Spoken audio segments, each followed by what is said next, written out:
اچھا، تو آج ہم ایک کافی اہم اور شاید کچھ حساس موضوع پر بات کر رہے ہیں، شریعت اور اسلام کا تعلق۔ جی، بہت اہم موضوع ہے۔ اکثر یہ سوال ذہن میں آتا ہے کہ کیا شریعت اور اسلام، کیا یہ ایک ہی چیز ہیں یا ان میں کوئی آپ کہیں بنیادی فرق ہے؟ بالکل۔ تو آج ہمارے سامنے کچھ مواد ہے۔ حسن محمود کی ایک کتاب ہے ہاؤ شریعزم ہائی جیکڈ اسلام، اس کے کچھ حصے ہیں شریعت کی تاریخ پر، جدید قوانین پر کچھ تحقیقی مضامین بھی ہیں۔ اور حسن محمود کے یوٹیوب مباحثے بھی ہیں، ان کے ٹرانسکرپٹس۔ جی، اور اسلامی اصلاحی تحریکوں پر بھی کچھ مواد ہے۔ تو آج کی اس گفتگو کا مقصد یہ ہے کہ ہم ذرا سمجھنے کی کوشش کریں کہ شریعت اور اسلام میں کیا فرق ہے، اس سے جڑے ہوئے جو تنازعات ہیں ان کو دیکھیں، اور خاص طور پر حسن محمود نے جو ایک ٹرم استعمال کی ہے، شریعتزم۔ شریعتزم، جی۔ ہاں، اس تصور کو سمجھنا ہے، یہ کیسے بنا، تاریخ میں کیسے بڑھا، اور اس کے اثرات کیا ہوئے، خاص طور پر خواتین کے حقوق پر۔ جی، یہ پہلو بہت اہم ہے۔ خیال ہے وہ تو بڑا آپ کہیں چونکا دینے والا ہے۔ وہ کہتے ہیں کہ شریعتزم نے اسلام کو ہائی جیک کر لیا ہے۔ اس کا کیا مطلب ہے؟ دیکھیں، یہ واقعی ایک بنیادی نقطہ ہے۔ جب ہم قرآن کو دیکھتے ہیں نا، تو لفظ شریعت یا اس سے ملتے جلتے الفاظ وہ صرف 3 جگہوں پر آئے ہیں، بس۔ صرف 3؟ جی، صرف 3۔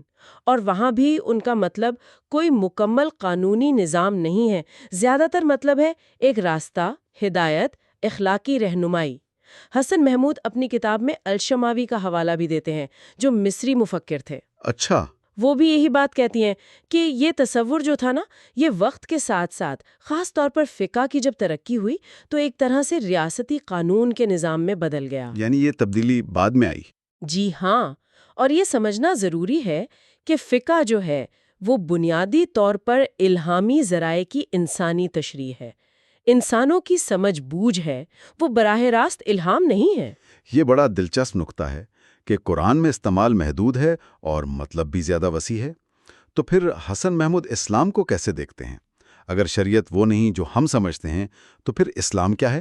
محمود کے مطابق اسلام کا جو اصل جوہر ہے وہ قرآن میں ہے۔ قرآن کیا ہے؟ ایک پیغام، ایک نصیحت، یعنی ذکر۔ اور پیغمبر اسلام کا جو بنیادی مشن تھا قرآن کی روح سے، وہ تھا اس پیغام کو پہنچانا، یعنی مبلغ ہونا، اور لوگوں کو خبردار کرنا، یعنی نذیر۔ ٹھیک۔ محمود اس بات پر تنقید کرتے ہیں کہ 20ویں صدی کے جو بااثر مفکرین تھے، جیسے مولانا مودودی، جنہوں نے سیاسی اسلام کی بات کی، انہوں نے مبینہ طور پر اسلام کی اس بنیادی روحانی تعریف کو تھوڑا پیچھے کر دیا اور اسے ایک مکمل سیاسی اور قانونی نظام کے طور پر پیش کرنے پر زیادہ زور دیا۔ تو گویا آپ یہ کہہ رہی ہیں کہ اسلام بطور دین اور روحانی پیغام ایک چیز ہے، اور شریعت بطور قانون ایک الگ چیز، جنہیں بعد میں ملا دیا گیا۔ بالکل، بالکل۔ اور یہیں فقہ کا کردار آتا ہے۔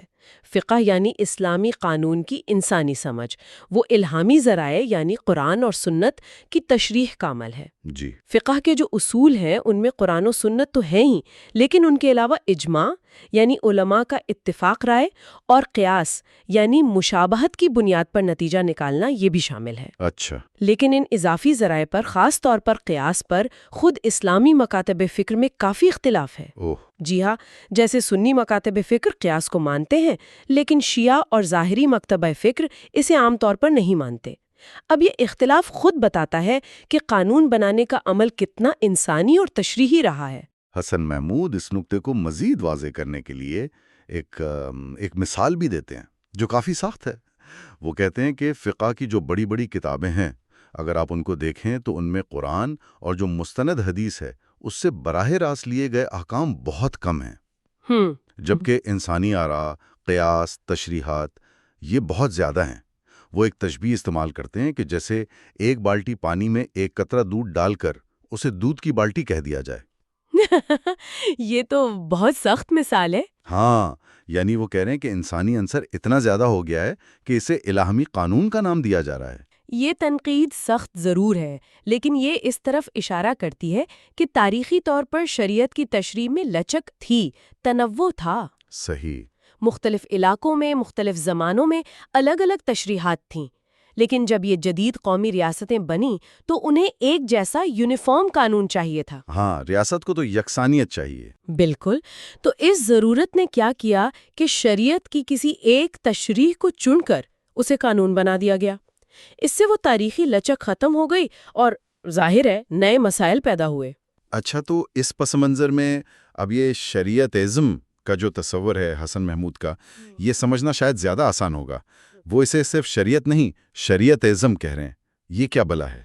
محمود کے نزدیک شریعت ازم جو ہے وہ ایک سیاسی نظریہ ہے، ایک تحریک ہے۔ یعنی پولیٹیکل؟ جی، پولیٹیکل۔ یہ اسلام کا نام تو استعمال کرتی ہے، لیکن اس کا مقصد روحانی نہیں بلکہ سیاسی طاقت حاصل کرنا ہے۔ اوہ! اور اس مقصد کے لیے یہ شریعت کی ایک خاص، اکثر مسخوش شدہ توڑی مروڑی ہوئی اور انتہا پسندانہ تشریح کو آگے بڑھاتی ہے، اور اس کی بنیاد اکثر ایسی احادیث پر ہوتی ہے جن کی سند آپ کہیں کمزور ہوتی ہے یا جو بعد میں گھڑی دیں۔ گھڑی ہوئی احادیث پر؟ جی، ان کے مطابق۔ اور یہ اسلام کا جو بنیادی پیغام ہے، جو رحمت اور انصاف کا ہے، اسے نظر انداز کر دیتی ہے۔ تو وہ کون سے ایسے خاص قوانین ہیں جنہیں محمود کہتے ہیں کہ یہ شریعت اعظم کی پیداوار ہیں اور یہ قرآن یا پیغمبر کی تعلیمات سے ٹکراتے ہیں؟ جی، وہ کئی مثالیں دیتی ہیں، چند اہم پر بات کرتے ہیں۔ ٹھیک ہے۔ پہلا تو ہے یہ 3 طلاق کا مسئلہ۔ ہاں، یہ تو بہت سنا ہے۔ محمود کا کہنا ہے کہ ایک ہی دفعہ میں 3 بار طلاق کہہ دینا، یہ قرآن میں جو طلاق کا پورا عمل بتایا گیا ہے نا، اس کے صریح خلاف ورزی ہے۔ قرآن میں تو عدت کا انتظار ہے، صلح کی کوشش ہے، گواہوں کی موجودگی ہے۔ وہ کہتے ہیں کہ پیغمبر اسلام اور حضرت ابوبکر رضی اللہ تعالیٰ عنہ کے زمانے میں ایک مجلس کی 3 طلاقیں ایک ہی شمار ہوتی تھیں۔ یہ تبدیلی حضرت عمر رضی اللہ تعالیٰ عنہ کے دور میں آئی، ایک خاص سماجی صورتحال کی وجہ سے، لیکن محمود اسے قرآن سے ہٹنا اور عورتوں کے لیے بہت نقصان دہ سمجھتے ہیں۔ اور ارتداد کا قانون، یعنی اسلام چھوڑنے کی سزا موت، یہ بھی تو بہت متنازع ہے۔ بالکل۔ زیادہ تر جو روایتی شرعی مکاتب فکر ہیں وہ مرتد کی سزا موت بتاتے ہیں، لیکن حسن محمود قرآن کی ان آیات پر زور دیتے ہیں جو مذہبی آزادی کی بات کرتی ہیں، جیسے سورۃ البقرہ کی آیت 256، لا اکراہ فی الدین، دین میں کوئی زبردستی نہیں، کوئی جبر نہیں۔ جی۔ اور دوسری آیات بھی ہیں 10.99، 18.29، جو صاف کہتی ہیں کہ ایمان لانا نہ لانا بندے کا اپنا فیصلہ ہے۔ محمود تاریخی مثالیں بھی دیتے ہیں کہ شروع کے دور میں مرتد ہونے والوں کو قتل نہیں کیا گیا۔ اچھا؟ ہاں، اور اس کے مقابلے میں وہ جدید دور کے واقعات، جیسے سوڈان میں محمود محمد طاہا کو 1985 میں ارتداد کے الزام میں پھانسی دی گئی، اسے وہ شریعت اعظم کا نتیجہ قرار دیتے ہیں۔ خواتین کی گواہی اور قیادت کے معاملے میں کیا تضادات ہیں؟ کچھ شرعی قوانین، خاص طور پر حدود کے جو مقدمات ہیں، ان میں عورت کی گواہی کو مرد کے مقابلے میں آدھا مانا جاتا ہے، یا کچھ کیسز میں بالکل قبول ہی نہیں کیا جاتا۔ اسی طرح عورت کے سربراہ مملکت بننے پر بھی پابندی لگائی جاتی ہے۔ محمود ان قوانین کا موازنہ قرآن سے کرتے ہیں، جہاں ایسی کوئی تفریق نہیں، اور تاریخ سے رضیہ سلطانہ جیسی مسلم حکمران خواتین کی مثالیں دیتے ہیں۔ ہاں، رضیہ سلطانہ کا نام تو سب نے سنا ہے۔ جی، اور وہ خاص طور پر اس حدیث پر سخت تنقید کرتے ہیں جو اکثر عورتوں کی لیڈرشپ کے خلاف پیش کی جاتی ہے، کہ جس قوم نے عورت کو حکمران بنایا وہ کامیاب نہیں ہوگی۔ یہاں بات واقعی بہت دلچسپ اور پیچیدہ ہو جاتی ہے جب ہم دیکھتے ہیں کہ کس طرح احادیث کو استعمال کیا جاتا ہے یا نظر انداز کیا جاتا ہے، اور ان کے پیچھے کیا تاریخی اور سیاسی وجوہات ہو سکتی ہیں۔ یہ صرف قانون کی بحث نہیں رہتی۔ بالکل۔ حسن محمود نے اپنی کتاب کا انتساب بھی ایک بنگلہ دیشی لڑکی ہینا اختر کے نام کیا ہے۔ 15 سال کی تھی وہ۔ 2011 میں ایک غیر رسمی پنچایتی فیصلے، جسے وہاں شیریہ عدالت کہا گیا، اس کے حکم پر اسے کوڑے مارے گئے، جس سے اس کی موت ہو گئی۔ انا للہ و انا الیہ راجعون۔ یہ بہت افسوسناک ہے۔ جی، یہ انتساب اس مسئلے کی سنگینی کو اور اس کی انسانی قیمت کو سامنے لاتا ہے۔ یقیناً۔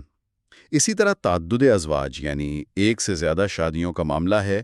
محمود قرآن کی جو متعلقہ آیت ہے، سورہ نساء کی آیت 3، اس کے اصل سیاق و سباق پر زور دیتی ہیں۔ اچھا، وہ کیا ہے؟ ان کے مطابق، اور جیسا کہ حضرت عائشہ کی تفسیر سے بھی پتہ چلتا ہے، اس آیت کا اصل مقصد جنگوں کے بعد جو یتیم بچیاں رہ جاتی تھیں ان کے حقوق کا تحفظ تھا۔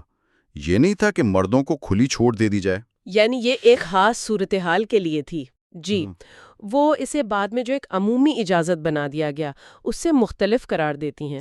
وہ اس واقعے کا بھی ذکر کرتی ہیں جب حضرت علی رضی اللہ تعالیٰ عنہ نے دوسری شادی کا ارادہ کیا تو پیغمبر اسلام صلی اللہ علیہ وسلم نے سخت ناپسندیدگی کا اظہار کیا تھا۔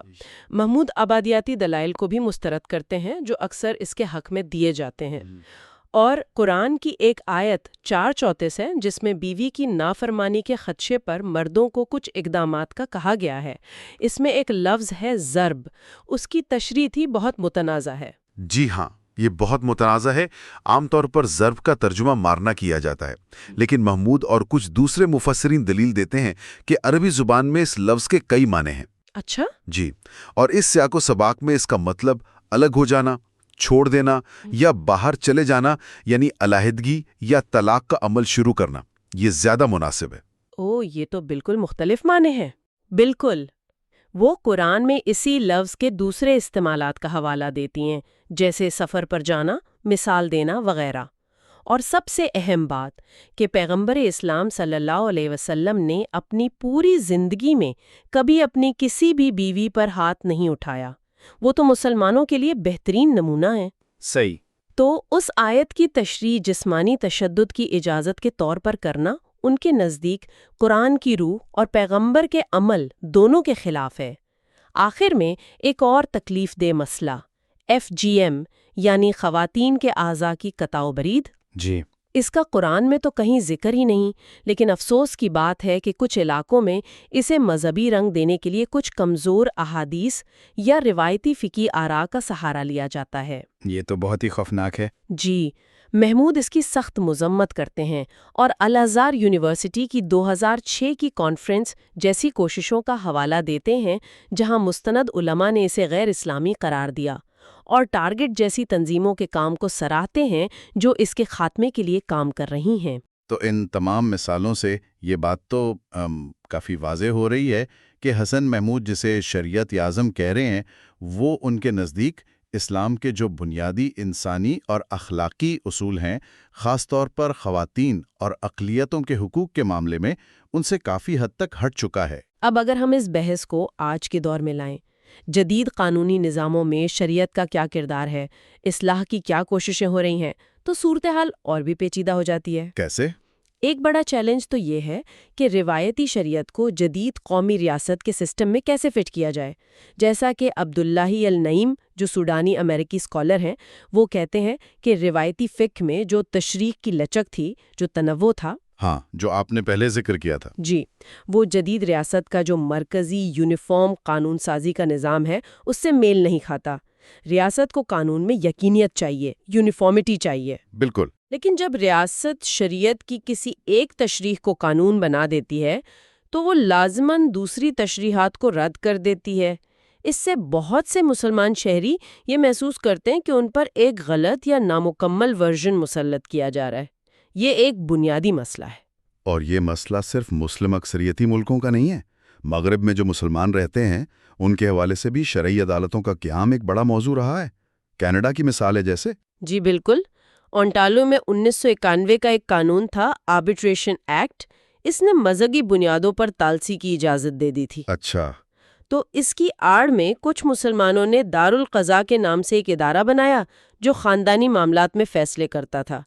حسن محمود اور مسلم کینیڈین کانگریس نے اس کے خلاف بڑی مہم چلائی۔ کیوں؟ کیا اعتراض تھا؟ ان کا ایک بڑا اعتراض دارالقضاء کے ایک مبینہ بروشر پر تھا۔ اس میں لکھا تھا کہ جو مسلمان اپنے معاملے کینیڈا کی سرکاری عدالت میں لے کر جائے گا وہ دائرہ اسلام سے خارج ہو جائے گا۔ یہ تو… محمود نے اسے سراسر بلیک میلنگ کہا۔ کافی بحث ہوئی اور آخرکار 2005 میں اونٹاریو حکومت نے قانون بدل دیا اور ہر قسم کی مذہبی ثالثی پر پابندی لگا دی۔ کہا کہ سب شہریوں کے لیے ایک ہی قانون ہوگا۔ لیکن برطانیہ میں تو اب بھی ہے۔ جی، برطانیہ میں صورتحال مختلف ہے۔ وہاں اب بھی درجنوں نجی شریعہ کونسلز کام کر رہی ہیں۔ وہ بنیادی طور پر نکاح اور طلاق کے معاملات دیکھتی ہیں۔ تو النعیم اس صورتحال کو کیسے دیکھتے ہیں؟ کیا مغربی ملکوں میں شریعت کا نفاذ ممکن ہے ان کے خیال میں؟ النعیم مغربی ممالک میں مسلم اقلیتوں کے لیے ریاستی سطح پر شریعت کے نفاذ کی کوشش کو ایک سراب کہتے ہیں۔ مراج؟ سراب؟ کیوں؟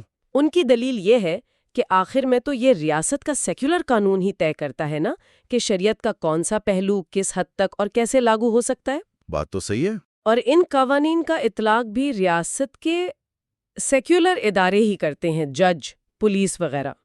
تو مذہبی نقطہ نظر سے یہ شریعت کا نفاذ رہتا ہی نہیں۔ النعیم یہ تجویز کرتے ہیں کہ مسلم اقلیتیں اس سراب کے پیچھے بھاگنے کے بجائے اپنے شہری حقوق استعمال کریں، عوامی بحث میں حصہ لیں، جمہوری عمل کے ذریعے ریاست کے جو عمومی قوانین ہیں ان پر اثر انداز ہونے کی کوشش کریں تاکہ وہ سب کے لیے بشمول مسلمانوں کے منصفانہ ہوں۔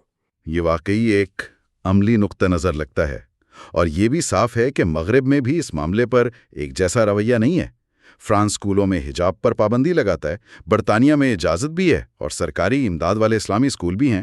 جی، اور جرمنی کی عدالت نے حلال ذبیحہ کی اجازت دی ہے۔